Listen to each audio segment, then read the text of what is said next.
నల్గొండ జిల్లా మాడుగులపల్లి మండలం అబ్బంగాపురం గ్రామం ఆంజనేయ స్వామి గుడిలో పూజలు చేసి ప్రచారాన్ని ప్రారంభించారు బీఆర్ఎస్ అభ్యర్థి నోముల భగత్. ప్రచారంలో భాగంగా నోముల భగత్ మాట్లాడుతూ కేంద్ర ప్రభుత్వం వంట గ్యాస్ ధరలు 1200 రూపాయలకు పెంచింది. సామాన్యుడు మళ్లీ కట్టెలపై వంట చేసే పరిస్థితి నెలకొందన్నారు. అందుకనే సీఎం కేసీఆర్ పేదలకు అందుబాటులో ఉండే విధంగా 400 రూపాయలకే సిలిండర్ ఇస్తానన్నారు. మేనిఫెస్టోలో పెట్టని పథకాలు కళ్యాణ లక్ష్మి, షాదీ ముబారక్ ఇచ్చిన చరిత్ర కేసీఆర్కి దక్కుతుందన్నారు. ఇన్ని ఎజెండాలతో టీఆర్ఎస్ ప్రభుత్వం ముందుకు వెళ్తుంటే కాంగ్రెస్ పార్టీ వారికి సీఎం కావడమే ఎజెండాగా పెట్టుకున్నారని ఎద్దేవా చేశారు. మీ అందరికీ తెలుసు, రేపు నవంబర్ 30వ తేదీన మనకు ఎన్నికలు జరగబోతున్నాయి. ప్రధానంగా ఎన్నికల్లో బీఆర్ఎస్ పార్టీ నుంచి నోముల భగత్ కుమార్ గారు, కాంగ్రెస్ పార్టీ నుంచి సరే జానారెడ్డి గారు, జానారెడ్డి కుటుంబంలో సభ్యుడు గుర్తు చేసుకోవాల్సిన అవసరం ఉంది.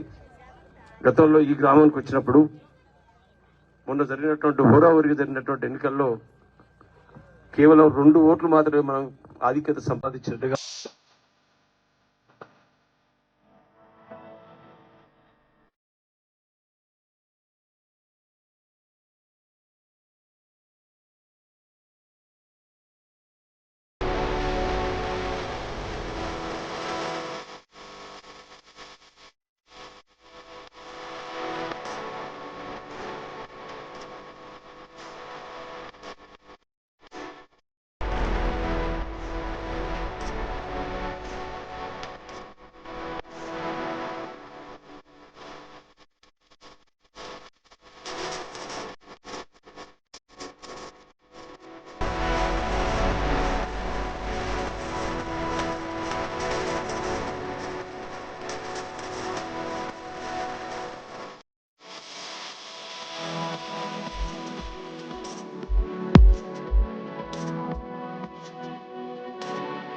సామాజిక వర్గ ప్రజలు మీరందరూ కూడా ఇంటింటికి తిరిగి మనం ఏదైతే మేనిఫెస్టో ఇస్తున్నామో మీరు బల్లగుద్ది చెప్పాలి. ఎందుకు 1200 నడుస్తుంది ప్రస్తుతం గ్యాస్ సిలిండర్. పేదలందరూ మళ్ళా కట్టెల పొయ్యి దగ్గరికి వెళ్ళిపోయినారు. మళ్ళీ వాళ్ళకు 400 రూపాయలకే సిలిండర్ ఇస్తా అని చెప్పిన నాయకుడు మన కేసీఆర్ గారు. ఈరోజు అర్హులైన మహిళలకు 3000 ఇస్తా అని చెప్పినటువంటి నాయకుడు కేసీఆర్ గారు. అదొక్కటే కాకుండా పింఛన్లకు సంబంధించి 5000 పదహారులు, వికలాంగులకు 6000 పదహారులు, ఈ రకంగా నిరంతరం మీ మధ్యలో ఉండే సంక్షేమ పథకాలు మీకు ఇంతవరకు కూడా తెలంగాణ సాధించిన దగ్గర నుంచి కూడా మేనిఫెస్టోలో ప్రవేశపెట్టకున్నా కానీ మీకు ఇచ్చినటువంటి సంక్షేమ పథకాల్లో కళ్యాణ లక్ష్మి, షాదీ ముబారక్ తోటి నా ఒక్క అభంగాపురంలోనే దాదాపు 30 మంది నా అక్కలకు, చెల్లెళ్లకు ఈరోజు 1,116 వచ్చినాయి. అందుకే మిమ్మల్ని అందరినీ కోరుతున్నాం, ఒకటే ఆలోచించమని కోరుతున్నాం.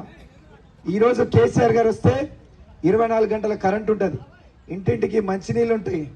మిగతా పాత మొదలుపెట్టిన సంక్షేమ పథకాల నుంచి నేడు కొత్త మొదలుపెట్టే సంక్షేమ పథకాలు అన్నీ వస్తాయి. కానీ అక్కడ కాంగ్రెస్ వాళ్ళకి ఎజెండానే లేదు. ఒక ముఖ్యమంత్రి అవ్వడమే ఒక ఎజెండా. మన దగ్గర ఉన్నటువంటి మొన్నటి దాకా ఉన్నటువంటి జానారెడ్డి వాళ్ళ కొడుకుని నిలబెట్టిండు. సార్ మరి ఈసారి ఏం చెప్తారు సార్, ప్రతిసారి ముఖ్యమంత్రి అవుతారంటారు కదా అని అడిగితే ఏం చెప్పిండో తెలుసా? మళ్ళా మా ప్రభుత్వం ఏర్పడగానే మా కొడుకుని పక్కకు నెట్టి నేను మళ్ళా ఎమ్మెల్యే పోటీ చేసి నేనే ముఖ్యమంత్రి అవుతా అన్నాడు తప్ప ఈ నియోజకవర్గానికి 36 సంవత్సరాలుగా ఏం చేసిండో చెప్పలేదు. నెక్స్ట్ ఏం చేస్తా అని చెప్పి అర్హత కానీ దమ్ము కానీ లేని నాయకులు ఇప్పుడు ఆ కాంగ్రెస్ పార్టీలో ఉన్నారు. అందుకే మిమ్మల్ని అందరినీ ఆలోచించమంటున్నా. నిరంతరం ఒక కొడుకులాగా, ఒక అన్నలాగా మీ మధ్యలో ఉంటున్నా. అందుకని ఆలోచించండి. ఈరోజు ఈ సంక్షేమ పథకాలతో పాటు మీకు ఏదైనా కష్టం వస్తే చెప్పుకోవడానికి ఒక ఎమ్మెల్యే హోదాలో, ఒక ఎమ్మెల్యే ప్రస్తుత అభ్యర్థిగా కూడా మీ ముందర నాకు ఓటు వేయమని సవీనంగా వేడుకోవడానికి వచ్చిన. ఈరోజు ఏ విధంగా ఓటు అడిగి మిమ్మల్ని అందరినీ లీడ్ తీసుకొచ్చి నా మీద బాధ్యత పెట్టమంటున్నానో ఆ బాధ్యతలను నేను వచ్చే 5 సంవత్సరాలు మళ్ళీ మీ మధ్యలో ఒక అన్నలాగా, తమ్ముళ్లాగా మళ్ళీ మీ మధ్యలో ఉండి మీకు అన్ని సేవలు అందించుకుంటా అని చెప్పేసి మరొకసారి మీ అందరికి తెలియజేస్తున్నా. అందుకే ఆఖరిగా నవంబర్ 30వ తారీఖు నాడు పోలింగ్, ఆ రోజు వరకు కూడా ఇట్లాంటి వాళ్ళు ఎంతో మంది వచ్చి డిస్టర్బ్ చేస్తారు.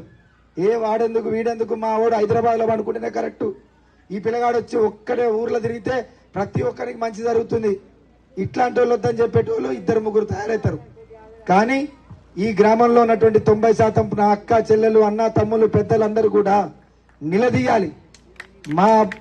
ఇదే అభ్యర్థి ఏదైతే బీఆర్ఎస్ అభ్యర్థి ఉన్నాడో ఈ బీఆర్ఎస్ అభ్యర్థి ఎమ్మెల్యేగా కూడా 2.5 సంవత్సరాలు మా మధ్యలోనే తిరిగిండు, మా మధ్యలోనే కూర్చొని అన్నం తిన్నాడు, మా మధ్యలోకే వచ్చి సేవలు అందిస్తున్నాడు.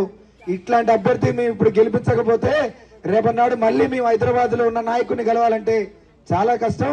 అందుకే మేము ఖచ్చితంగా కారు గుర్తు వైపు నడుస్తామని చెప్పేసి పెద్ద ఎత్తున నా అభంగాపురం గ్రామస్తులందరూ కూడా మిగతా పార్టీ వాళ్ళని నిలదీసి నవంబర్ 30వ తారీఖు నాడు జరిగే పోలింగ్ కి కారు గుర్తు మీద ఓటేసి నన్ను ఆశీర్వదించమని మనస్ఫూర్తిగా మిమ్మల్ని అందరినీ కూడా వేడుకుంటున్నా. దీనికి సంబంధించి